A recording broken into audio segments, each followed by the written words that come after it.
Hey everybody, welcome and thank you for joining me today. I'm going to be going over Immersive Reader. So I've heard from a lot of parents as well as teachers looking for tools to help their students who are struggling with reading. So Immersive Reader is a great tool usually used by students who are emerging readers, struggling readers, as well as our special ed students and those students who are also new to the English language, our language learners. So there are a lot of tools in here that will help them to be able to access the curriculum that you are trying to provide. So here I am in a Word document, and you might be wondering why I'm here. I'm first going to show you how it looks in here, and I'm going to show you how to access it on the internet as well. So I'm going to go here into my Microsoft Suite. I'm going to show you this because Immersive Reader is actually in all of these tools. So if you do have Office 365, you can access this in all of your tools in here, okay? But if you don't worry, I'll be showing you later some other ways to get it, okay? So here I am.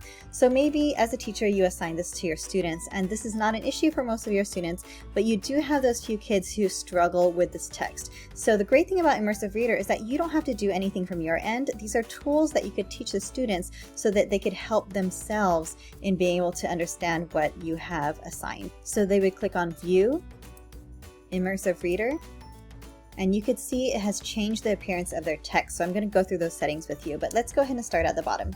So here at the very bottom, you see this play button, and if you click on it, facts about sharks, some of the most intriguing, and it can read the text out loud to them. So even though they're struggling with their reading, they could still access the material. Right next to that, they could click here and they could change the speed of the voice. They can make it faster, slower, and you can also choose between a male and female voice, whatever they prefer. Okay, we're going to be spending most of our time up here on the right. The first one is text preferences. I'm going to click on that.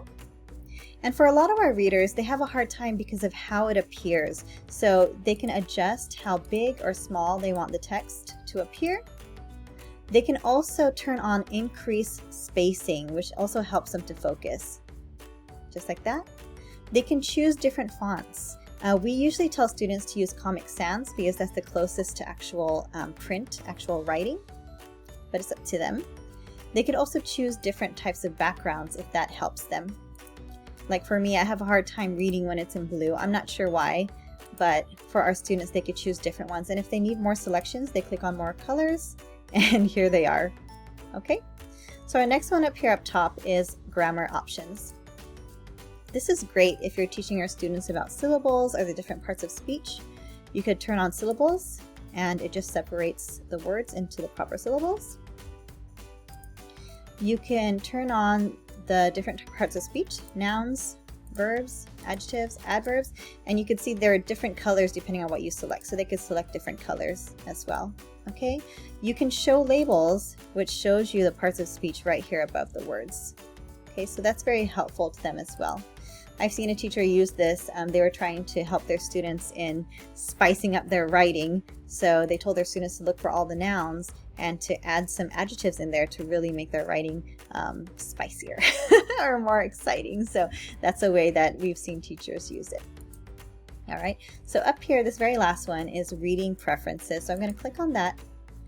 And for our struggling readers, we know that sometimes there's too much text and it's hard to focus. So if you turn on line focus, it helps them to just focus line by line. And you see a lot of our young readers also use this because it helps them just to focus on the words that are in that line. Okay. They can also choose 3 lines or even more if they're able to do that. Okay, I'm gonna turn that off. Picture dictionary, I have it on, but you could turn it off and on. You don't really see a difference, but if you hover over a word and you click on it, especially our nouns right here, it actually shows them a picture of what it is. So this is very helpful, especially to our, excuse me, to our language learners.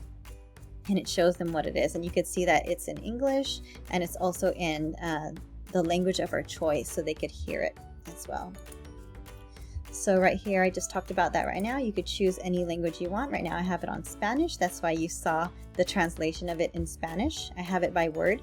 You can do it by document. So if you turn that on, the whole thing now is translated to Spanish. So if you have those learners who are fine with reading, they just don't understand because they don't understand the language yet, they could access the material by changing it to the language they understand. So at the very top, you could toggle between original, which is English, and back to Spanish, which is also very useful. Okay, so I know these are great tools, and some of you might be thinking, you know what, I don't have Office 365. How am I supposed to have my student use these tools? So these tools are actually also available in the internet. So if you're having your kids do any research online, they could use Immersive Reader as well. So let me show you how. So one of the ways to use it is to use your Edge browser, Microsoft Edge. So here I am, I'm actually at the Aquarium of the Pacific, just reading about Shark Lagoon right here, and I am using Edge, okay? And the great thing about Edge is Immersive Reader is already in it, so you don't have to install anything. All you have to do is you teach the kids to highlight the text they want, and they right click, and then right here, open in Immersive Reader. So I'm going to go ahead and click on that. And here it is. It just took what we highlighted and it brought it over to here. So you could see these are the same tools that we had in Word, but now we're on the internet. So it could read aloud, text preferences, grammar tools, reading preferences. You could have it translate the whole thing if you want, whatever language you choose. Okay, so those are tools that you can use Immersive Reader here in Edge. Okay, but if you're not an Edge user, you're used to using something like Google Chrome, I'm going to show you how to do that as well. So let me go ahead and grab Google Chrome. So this is our Google Chrome browser. And unfortunately, Google Chrome doesn't have Immersive Reader built into it. You actually have to install the extension. So all I did is I went to my Omnibox and I typed in Immersive Reader Google extension, and then this is what popped up. So I'm just going to go ahead and find this one. I'm going to click Add to Chrome, Add Extension, and then it will appear up here in my toolbox. And now we're ready to use it. So I'm going to go to an article or any text on the internet. I'll just use the same one from earlier. Here we are in Shark Lagoon. So I am on Google Chrome now. I'm going to do the same thing. I'm going to highlight it. I'm going to right click, and then it looks a little different here. It says help me read this. So they're going to click on that, and now it brings them to something that looks like Immersive Reader, and you can use the same tools that we did have earlier. Okay, so hopefully you found that very useful. If you have any questions, let me know and I would be happy to help. Thank you.